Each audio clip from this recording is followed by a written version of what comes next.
All right, so we'll say good morning. Let's begin. A lot to do today. Today's daf is Kuf Yud 110, and we are picking up on Kuf Yud 110. Second line down from the top. Amar Rava. So we'll say the Gemara says as follows. Amar Rava. Hashalaman damar kaviyusa demana v'lo klumhu. So remember again, we left off yesterday with an interesting interpretation, ultimately of the Machlokas between Rabbi Lazar and the Rabbanon, in talking about a case, ultimately again, where you put the two half-pras amounts of the Ketzoras into one Kli. And the Shaila being, does the Kli unite the two pieces into one or not? So the Gemara says, Amar Rava, Hashta leman da Amar kviusa demana v'lo klumhu. So it's according to the opinion who says that putting two separate pieces into one utensil does not unite them into one cohesive entity. So listen to this. Kava shisha lepar umashach mehen arba. So we'll say the Gemara is not talking about over here wine libations. Zevachim. Now, different types of animal offerings have different amounts of wine. Remember again, we're measuring wine in lugin. Have different amount of lugin per nesach. So for example, let's say the following situation. I'm offering up a par. I'm offering up a cow. A cow normally comes with a 6 lug nesach. A six lug wine libation. So I went ahead and I set aside 6 lugin for my par. Umashach mehen arba vikrivan bachos. And I'll say, then what do? I take 4 lugin out of that 6 and I offer it up outside of the Beis HaMikdash. So what's the halacha will say? Is that called ha'ala b'chutz? Is that called offering a karban b'chutz? To which the Gemara says, yes, chayiv, and I'll tell you why. Sheru'uyin la'ayil. Because what it happens to be that what's 4 lugin? 4 lugin is the amount of wine that you would offer up as an esach offering for a ram. So therefore, if you originally had 6 set aside for the par, I was going to do that inside the Beis HaMikdash. I separate out 4 lugin, offer it up outside the Beis HaMikdash. I will be chayiv for ha'ala b'chutz, because that is the amount ultimately again for an ayil. Similarly, kava arba la'ayil umashach men shlosha. We'll say if I had set aside 4 lugin as the nesachim, as the nesach for the ayil, and then what happens? I separate out 3 of those lugin and I offer it up outside the Beis HaMikdash. I'll also be chayiv. Why? Sheru'uyin lekeves. Because what was if I was bringing a sheep, I would bring 3 lugin. Next, I will say, but now let's say I set aside 3 lugin for the keves inside the Beis HaMikdash. Chasru kolshu v'krivan b'chutz pater. So we'll say in that case, if I had 3 lugin and then I separated out some of that and I offered it up outside the Beis HaMikdash, I would be pater. There would be no ha'ala b'chutz. So we'll say, why not? Why not? Because there is no such thing as nesachin that are less than 3 lugin. Remember, again, I will say this is going to be the principle that we've espoused a number of times and that we're going to highlight again today, which is you're only chayiv for doing something b'chutz if what? If halacha l'maisa the avoda would have been kosher bifnim. If it would have been good inside the Beis HaMikdash, then you are chayiv for doing it outside of the Beis HaMikdash. But if technically, again, the avoda is not good inside the Beis HaMikdash, then by definition it is meaningless outside. So if you were to take less than 3 lugin of wine and offer it up outside the Beis HaMikdash, such an amount does not exist in the realm of nesachim, and therefore you are pater. Ravashi says, Nisuch me'aktara lo yafi rabbanon. Ravashi says that the rabbis do not learn the halachos of nisuch from the halachos ultimately again of haktara, of burning. So the Gemara says, Afal gav the chutz michutz, haktara me. The Shita Megubetzes takes out those next words lo yalfi. Haktara me aktara yalfi. Afal gav the chutz mifnim. So I'll say ultimately the Gemara says as follows. See, even though again we're talking in both situations about things that are done outside, nevertheless you can learn out one act of haktara. We'll say haktara refers to burning, to offering up, from another act of offering up, even though ultimately, again, one is done on the inside and one is done on the outside. Fine. V'kulan shechasru. So we'll say this is the next part of the Mishnah. So the Mishnah says, V'kulan shechasru, just find the lashon over here. V'kulan shechasru kolshu v'krivu b'chutz pater. So we'll say, what the Mishnah seems to be saying is as follows. That halacha l'maisa, if you had a carbon of sorts, whatever it is, and the shear of the carbon became deficient, and then ultimately again it was offered up outside, one is Potter. I will say at first glance, what the Mishnah seems to be saying is exactly what we said before, which is you're only going to be chayiv for doing something bachutz if the same exact avoda would have been effective bifnim. If it would have been effective bifnim, then you're going to be chayiv for doing it bachutz. If it's chaser, so the assumption is it's going to be pasal bifnim, and therefore you're not chayiv bachutz. So let's analyze this. Ibailu. So let's ask the following question: Chisaron dechutz shmei chisaron or lo shmei chisaron? We'll say now the Gemara asks a very interesting question. What happens if the sacrificial item, when it was taken out of the Beis HaMikdash, was quote unquote shalem, was whole, but then it became deficient outside of the Beis HaMikdash, and then you offer it up? So are you chayiv or not? Look at Rashi for just a moment. It's Rashi almost right across to the right. Chisaron dechutz, hotzion shleimim lechutz. You took out the carbon outside of the Beis HaMikdash, complete. V'chasro the ibud. And then whatever, you lost part of it or part of it got destroyed. And then you offered it up ultimately again in its deficient state. So look at Rashi. Shmei chisaron v'mhela es hamashuyer b'chutz pater. Olo shmei chisaron v'chayiv l'rabbanan kilu kemkos. We'll say, see, here is the fundamental shayla. So look back at the Gemara for just a moment. So ibailu chisaron d'chutz shmei chisaron olo shmei chisaron. So we'll say, if ultimately again, if the carbon is whole when you take it out, but then it becomes deficient on the outside, is chisaron d'chutz shmei chisaron olo shmei chisaron? So what's the shayla? It was actually an interesting chakira.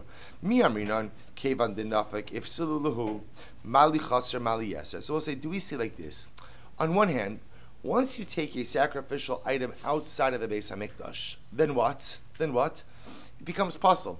So we'll say, so meaning you're offering up something that is invalid already. The idea of taking it outside, by definition, invalidates it. So what does it matter if it's shalem or if it's chaser? In other words, it would seem to be, once you take it, once you remove it and it's shalem, then ultimately, once you remove it and it's shalem, then halacha l'maisa, it doesn't really matter what happens to it because it is tameh. It is pasul already.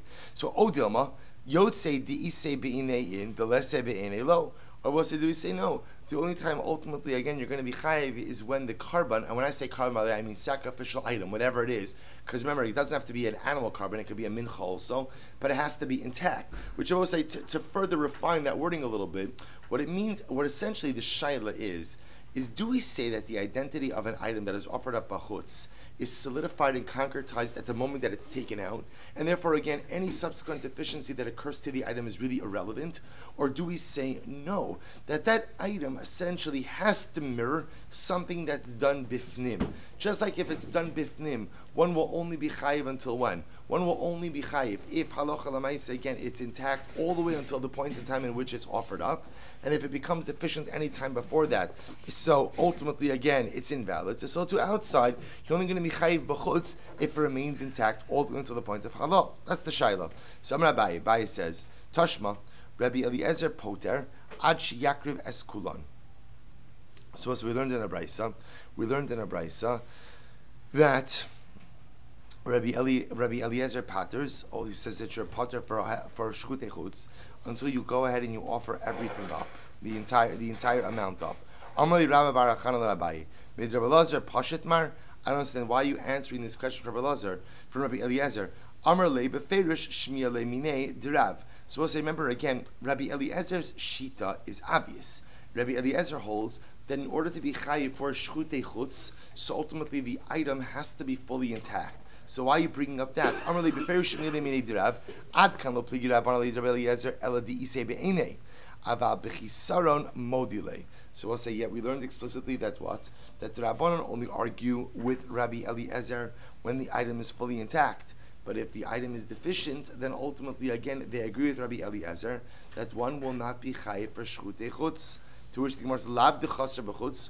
Are we not talking about a case where ultimately the item became deficient outside of the Beis HaMikdash? In other words, when it was taken out, it was whole, and subsequently became deficient outside the Beis HaMikdash, which also would seem to indicate that everyone's agreeing that if it became deficient outside of the Beis HaMikdash, then what? Then ultimately, again, one would not be chayiv. To which the Gemara says, lo, the chaser bifnim.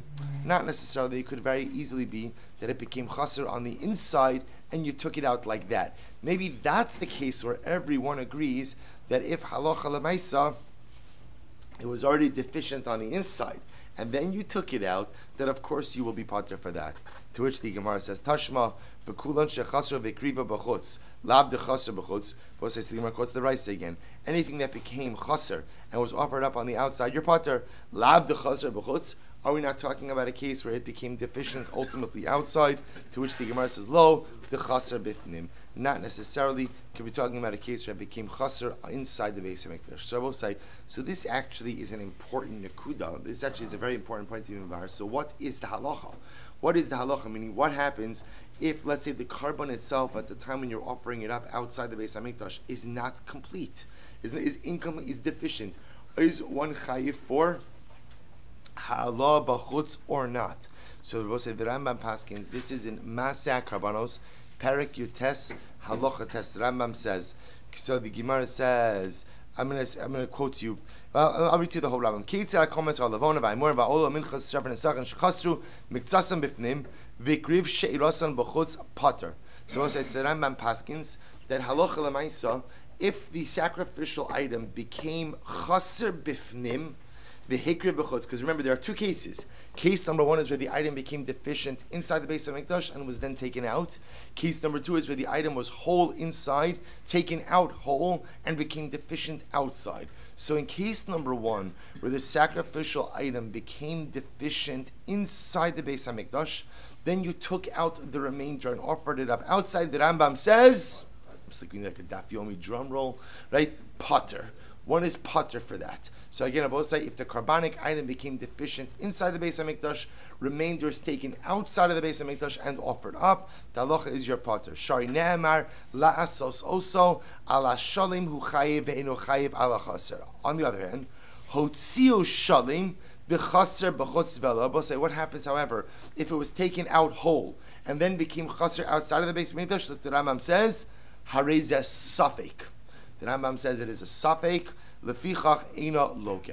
Therefore, a person will not get malchus. So, most I say, interestingly enough, in the case of where it becomes chaser bifnim and otzia b'chutz, Rambam paskins pater, hotzio shalim and nechser b'chutz becomes chaser outside, safek, and therefore again you don't get malchus. Good, says the Gemara. Ha-makriv kachim. So remember, this is the last part of the Mishnah. Ha-makriv kachim ve'emurim b'chutz chayru. So if one goes ahead and offers up kachim and emurin. So remember again, the case of the Mishnah, Rashi explained, was a situation where the meat of the basar, meaning the meat of the basar, the basar was still attached to the emurin. The emurin are the sacrificial parts that are burnt on the mizbeach, as opposed to the basar, which is consumed.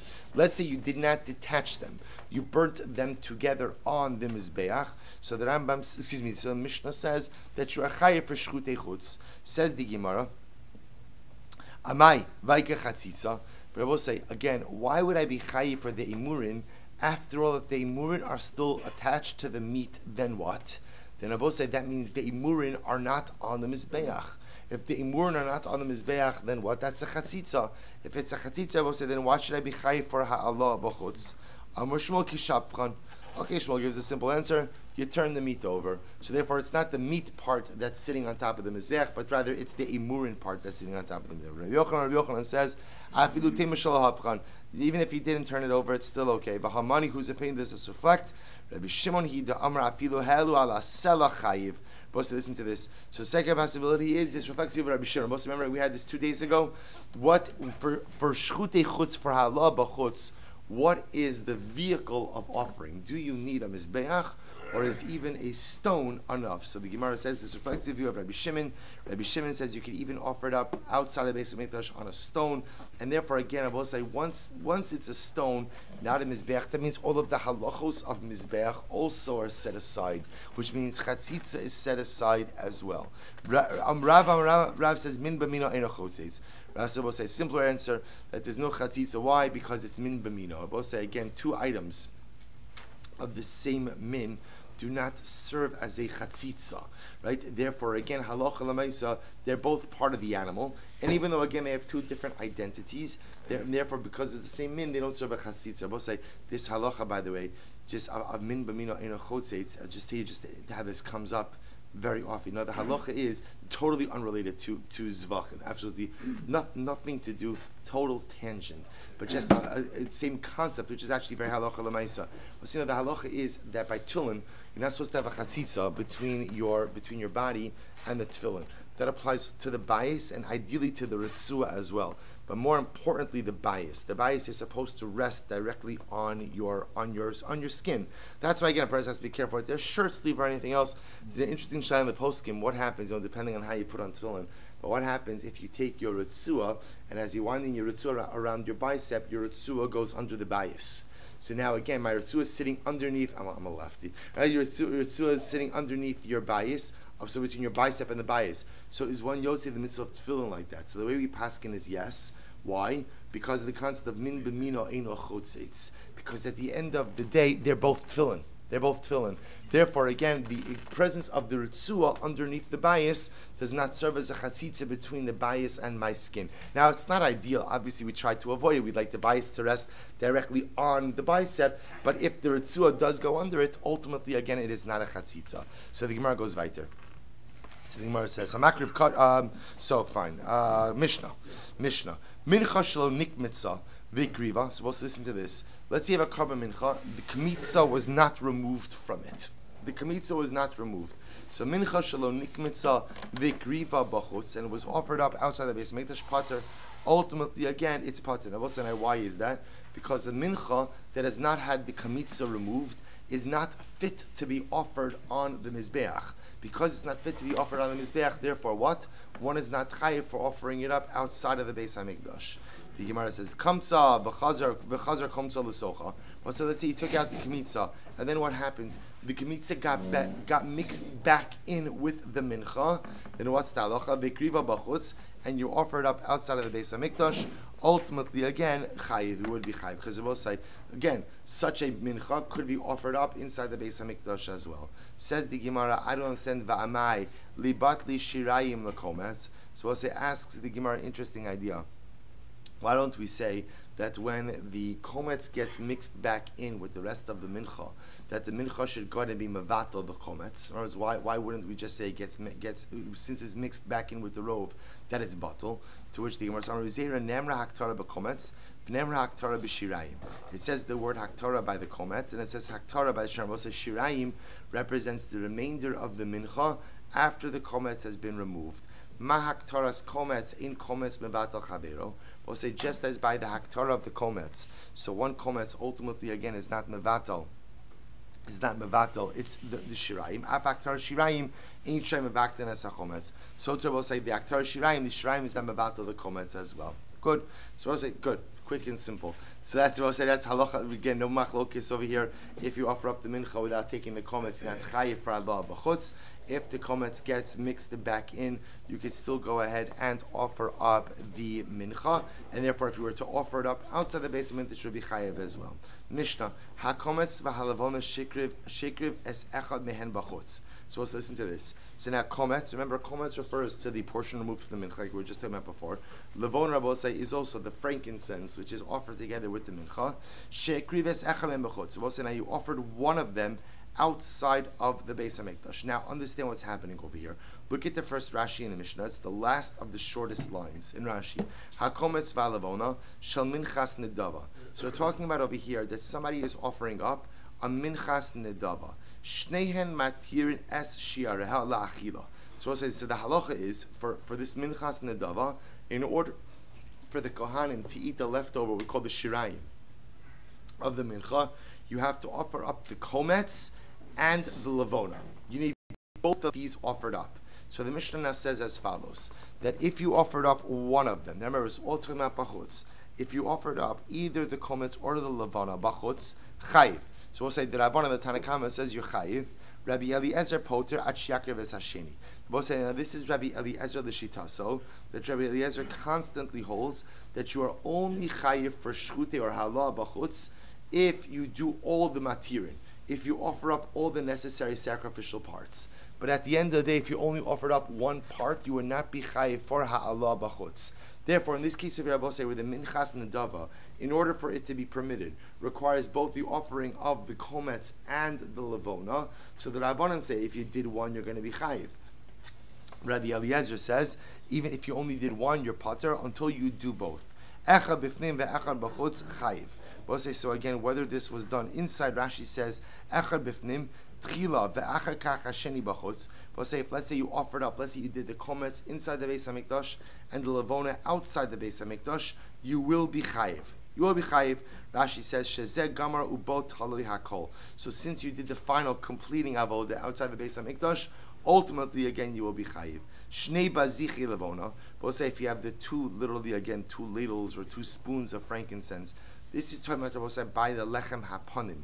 Rashi says over here, it's a second wide line in Rashi. Shnei bazichi levona. Rashi says, matirin lechem haponim. These are the items which ultimately again permit the consumption of the lechem haponim. Shekribes echad mehem b'chutz. That ultimately you offered up one of the spoons outside of the Beis HaMikdash. Chayiv. So once again, Rabbanan say you'll be chayiv. Rabbi Eliezer poter at sheyakriv es hasheni. Rabbi Eliezer says that what? You will be poter ultimately until you go ahead and you offer up the second one. Echad bifnim ve'echad b'chutz. What happens if you offered up one spoonful inside the Beis HaMikdash, one spoonful outside? What's the halacha? Chayiv. In that case, you will be chayiv. So by Rabbi Yitzchak Nafcha. So Rabbi Yitzchak Nafcha has the following kasha. Kometz mahu sheyatir kenegdo b'shirayim. So this is actually an interesting question. So when it comes to the kometz, look at Rashi, which is one first Rashi in the Gemara, 4 lines down in the wide lines. Hiktir kometz levado al menas lahatir chati shayim boron lechalka. So we said before that under normal circumstances, if you're going ahead and you're offering up a minchas nedava, so in order for the shirayim to be mutter, you have to offer up what? The kometz and the levona. What happens if you only offered up the kometz? So does that permit some amount of the mincha for consumption? In other words, I will say, if you have 2 matirin for a particular karban, does the performance of one of them essentially permit some of the carbon for consumption, while allowing the rest to ultimately remain usher? So again, in this minchas nedava, there are 2 things which allow the kohanim to eat it. You have to offer up the kometz, you have to offer up the levona. Let's say I just did the kometz. Does that permit 50% of the shiraim for kohanic consumption?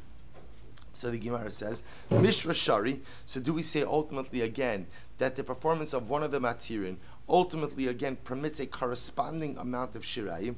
O kalushi miklash. Or I will say, do we say no? The whole thing remains usher. Just the performance of one of the matirin lessens the isser or minimizes the isser just a bit. So Ali b'deman. So I'll say in accordance with who? Ali b'Rabbi Meir. If you want to say it's according to Rabbi Meir, da amar mefaglin b'chatzi matir. So Rabbi Meir holds that halacha l'maisa you could create partial pigul. You could create partial pigul. We actually had this before, so we spent a lot of time on this. Mefaglin b'chatzi matir. You could go ahead and create partial pigul. If you look at Rashi, mefaglin b'chatzi matir. Pigel bekometz or belavona. So I'll say Rabbi Meir says that if you go ahead and you have a machshavas pigel with one part of the matir, you could actually affect pigel in one part. So according to that, I will say so mishra shari. So easy. Rabbi Meir mishra shari. So according to Rabbi Meir says that you could do partial pigel. If you could do partial pigel, then what? You could do a partial matir as well.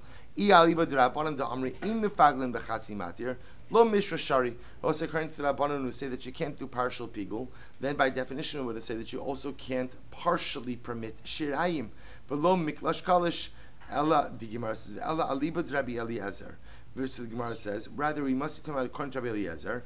Rabbi Eliezer k'Rabbanan sirli. Rabbi Eliezer holds like the Rabbanan. The Amar ein mefaglin bechatzi matir. Rabbi Eliezer holds like the Rabbanan. I will say holds that partial pigul cannot be accomplished. If partial pigul cannot be accomplished, then what? Then halacha l'maisa partial matir can't be accomplished either. Ella aliba d'Rabbanan dahacha mai. Rather, I will say according to the Rabbanan on this particular subject, what is the halacha? Mishra shari. Do we say that when you perform one of the matirim, it goes ahead and permits a corresponding amount of shirayim? Oh, kalish miklash. Or do we say no? The entire shirayim will say remains asr until both matirim are performed. So what does the performance of one matir do? It lessens the isser just by a bit, which the Gemara says, teku. So we'll say, so we're not sure. We're not sure exactly if so. In this case over here, the minchas nedava, where you perform one of the matirim, either the komets or the lavona, does it permit a corresponding 50% of the shirayim, or does it say the shirayim are still usher? It just goes ahead and what lessens the iser. Teku. Next. Hazoik mixas dam bachutz. We'll say, here we go. So let's say again, a person does one of the sprinklings of blood on the outside. So we'll say, let's say again, we're talking about over here, one of the karbanos that has multiple blood sprinklings, and you only do some of the sprinklings bachutz. Amud beis chayiv. We'll say, so what's the halacha? The halacha is that you're chayiv, right? Now we'll say, now remember, this ultimately again is according. Rashi points out, this is according to. It sounds like it's according to the Rabbanon, although we're going to see in the Gemara that it could be even according to Rabbi Eliezer. I will say the idea over here is as follows: if you did part of the avodah, did part of the sprinkling, you're going to be chayiv. Rabbi Eliezer Omer. Av hamenasik me'achag b'chag b'chutz chayiv. We'll say a very interesting case. Rabbi Eliezer says, we'll say, so remember again, on Sukkot, there was a special nesach, a special libation called Nisuch HaMayim. The only water libation we had in the Beis HaMikdash was done on Sukkot. So Rabbi Eliezer says that if you go ahead and you do the water libation for Sukkot, on Sukkot, outside of the Beis HaMikdash, you will be chayiv. Okay? Rabbi Nechemia Omer, Shiyare Hadam Shekrivu B'chutz chayiv. Well, so Rabbi Nechemia says that if you take the leftover blood and you go ahead and you sprinkle it outside of the Beis HaMikdash, you will be chayiv. Now look at Rashi for just a moment. Shiyare Hadam, Rashi says, Shal Chatos Hatu'unin Shvicha L'Yisod. Now Rashi understands this to be the case as follows. When I'm taking chatas blood, we'll say under normal circumstances, what happens with chatas blood? You take the remainder of the blood and you have to pour it by the Yisur, you have to pour it by the base of the Mizbeach. So that blood, if you were to go ahead and take it outside of the Beis HaMikdash and sprinkle it, you would be chayiv. Now why is it? If you look at Rashi, Rashi says, Shikr b'chutz chayiv, dekasar shirayim ma'akvim. Hilchach miskabla bifnim uzrika gmurei. Now both say, so we're going to see Rabbi Nechemia is of the opinion that the pouring out of the shirayim by the base of the mizbeach is ma'akiv, is an integral part of the avoda, and therefore again, if you do it outside, you will be chayiv for hakrava b'chutz. Good. Amar Rava, umoda Rabbi Elazar b'damim. So also Rava says, and Rabbi Elazar agrees in the case of blood. Now, what is this talking about? Look at Rashi. Moda Rabbi Elazar b'damim. Rashi says, va'afilu bechatos hapinimios daha. So we'll say now. Remember, let's go back for just a moment. The Mishnah began with this statement. What was the statement? That even if you have a karban that has multiple blood offerings, multiple sprinklings, and you did one of them outside of the Beis HaMikdash, you will be chayiv. Now, also remember again, there's no machlokes in that statement. Everyone seems to agree. Now, that's very strange because if you notice again, the last number of Mishnahs also have all followed a pattern. What was the pattern? The pattern was the Rabbanan say that even if you do a partial avoda outside of the Beis HaMikdash, you'll be chayiv. And Rabbi Eliezer, Rabbi Elazar, different yourselves, disagrees every single time and says no. The only time you'll be chayiv is when you do a complete avoda outside of the Beis HaMikdash. But if it's a partial avoda, you will not be chayiv. Yet, over here, when it comes to blood, Rabbi Eliezer agrees. He agrees, and he says even a partial sprinkling, ultimately again, one will be chayiv. Now, why is that? Now look at Rashi. Umod Rabbi Eliezer b'damim, va'afilu bechatos hapnimios, daha bifnim im nishpach adam achar shenosal matana achos, mahanya hach diyava umevi par acher umaschel mimakom shepasak. So we'll say, watch this. Well, I'll say that in just a moment. Amar Rav Umod Rabbi Elazar b'damim disanya. Rabbi Elazar, Rabbi Shimon Omrim mimakom shepasak umaschil. We'll say, listen to this. Because in a case when it comes to blood applications, the halacha is as follows. We actually saw this earlier. Let's say the kohen is doing the avoda, whatever avoda it is. So he's talking about chatos pnimios, right? The chatos done inside. Yom Kippur, other types of chatos. And I will say what happens. The kohen starts the hazos, the sprinkling, and the blood spills. The blood spills. So they no longer have enough blood to go ahead and finish off the hazos. So we'll say, what's the halacha? What's the halacha? You shecht another animal, get more blood, and pick up where you left off. Now, the fact that you pick up where you left off tells me what? Tells me that the initial acts of sprinkling that I did are bona fide and valid. Are bona fide and valid, which tells you, I will say, that when it comes to hazos, it's not an all or nothing proposition. See, up until now, Rabbi Elazar was saying an avoda is only an avoda if it's complete and intact. Therefore, if you do a partial avoda outside of the Beis Hamikdash, you are not chayiv for that. The exception to that rule is hazos, the sprinkling of the blood, where we see that even a partial hazar is effective. I mean, in other words, I still have to do the rest. The idea is, see, I would have thought, Rabbi Elazar says, I would have thought that when the blood spills in the middle and you don't have the chance to finish up the hazos, and now you have to shecht another animal, what should you have to do? What should you have to do? Start from the beginning. But you don't. Which shows you that each act of hazah is significant in and of itself. Therefore, Rabbi Elazar will agree that even if you do one act of sprinkling outside of the Beis Hamikdash, you will be chayiv. Therefore, no disagreement about saying that case. Next, Rabbi Elazar Omer Afa Menasech Me'achag B'chutz. But remember again, Rabbi Elazar agrees that if you do the Nisa Chamaim, the sprinkling of the water outside the Beis Hamikdash, you will be chayiv. Am Rabbi Yochanan Shlomo Menachem Yutfa. So the Gemara says as follows.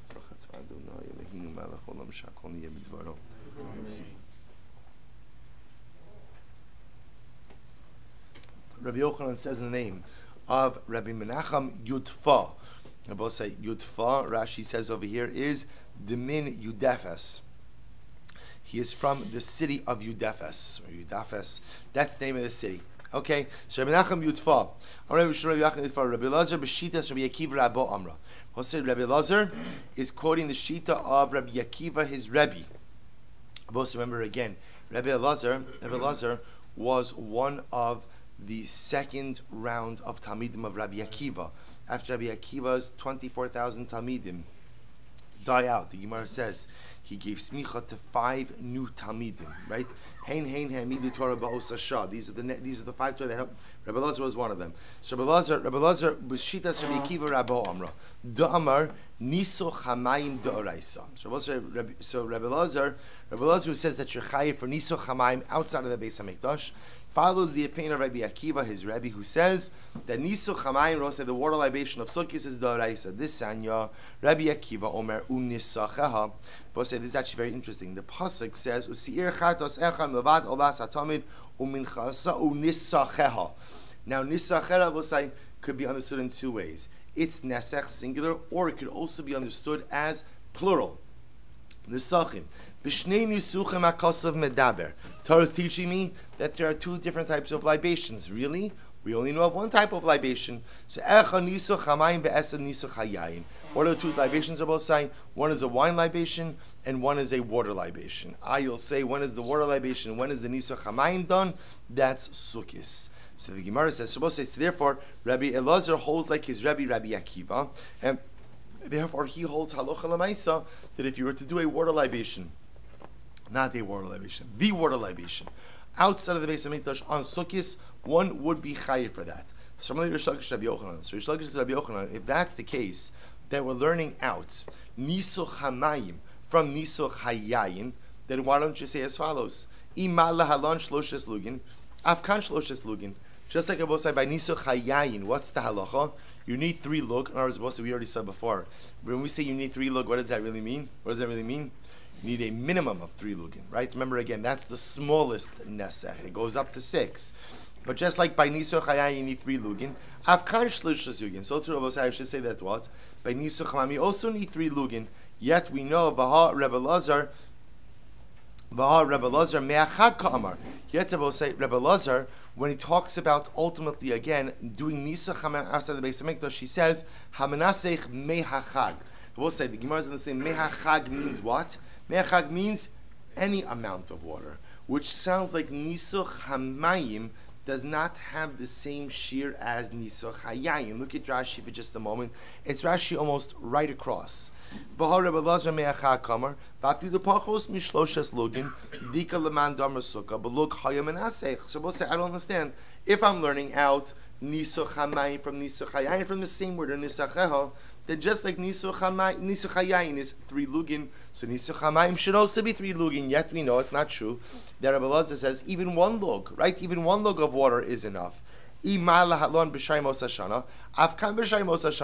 Furthermore, again, it will say, if I'm learning out Nisuch HaMayim from Nisuch HaYayin, I should say just like Nisuch HaYayin applies all the days of the year, then what? Nisuch HaMayim should also apply.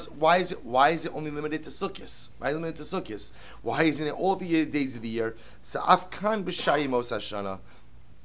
Rabbi Lazar Bechad Ka'amar, and yet Rabbi Lazar holds that what Rabbi say. The only time you do Nisuch HaMayim is when? Is Halacha L'Maisa on Sukkos. To which the Gemara says, you're right. But, Ishtamitse had Ravasi. He forgot the statement of Ravasi. What did Ravasi say? Rabbi said, Dam Ravasi, Am Rabbi Yochanan, Mishem Nechunya, Ish Bakas, Beis Charson. So Rabbi said, Ravasi, Sinem Rabbi Yochanan, Sinem Rabbi Nechunya, Ish Bakas, Beis Charson. As Eser Nitios, Arava, V'Nisuch HaMayim, Halacha L'Moshe Misinai. So Rabbi said, he forgot about the ruling, that there are certain things, Rabbi said, that we know, because they are a halacha l'Moshe Misinai. For example, Eser Netios. We'll say the case of Eser Netios is the case of where you have 10 saplings. The halacha is during Shemitah, you're not allowed to work the ground. That we know. Not only that, but already certain things from Chodesh Elul, you can't begin to go ahead and work the field. However, the halacha l'Moshe Misinai is if you have Eser Netios, which are 10 saplings, in an area of a base saw,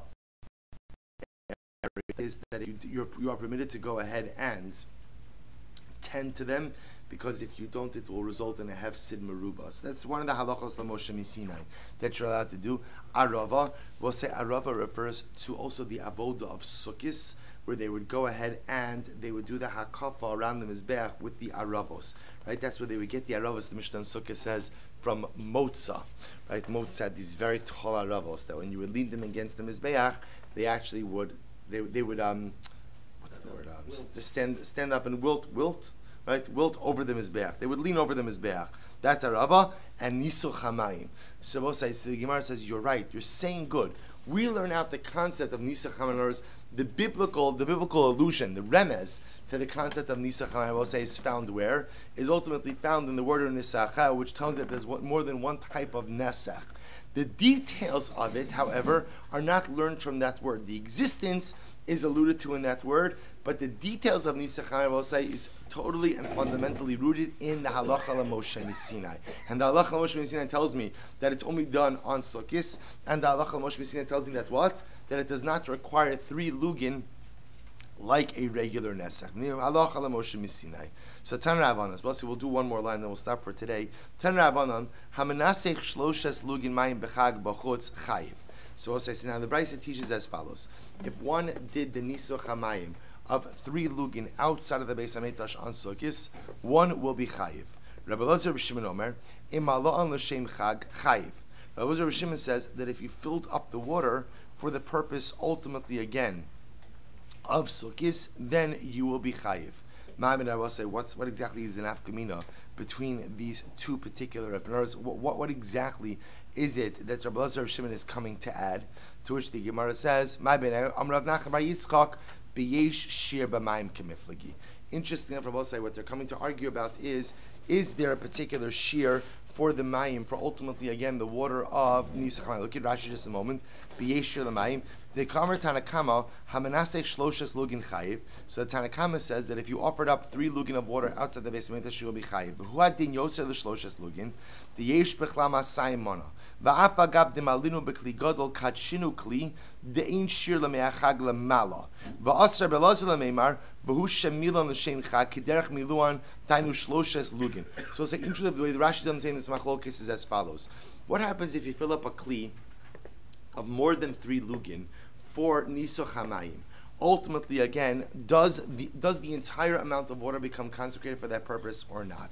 So we'll say, so the Tanakama seems to hold that halacha l'maisa, any amount of water that you go ahead and you dedicate and you set aside for Nisuch HaMayim ultimately will become consecrated for that amount.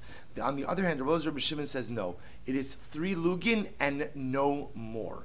And even if you go out and you fill up more, it is only 3 lugin of water that is dedicated ultimately again for the purpose of Nisa Chamaim and no more. So the Gemara says that's B'yesh Shir B'mayim Kamiflagi. Tanakama holds there's no shear. In other words, there's a minimum shear of 3 lugin, but you could dedicate or you could consecrate as much as you want. Whereas Rabbi Shimon says no, 3 and no more. So we'll stop over here for today. We're going to continue with this theme at the Miras Hashem tomorrow as well.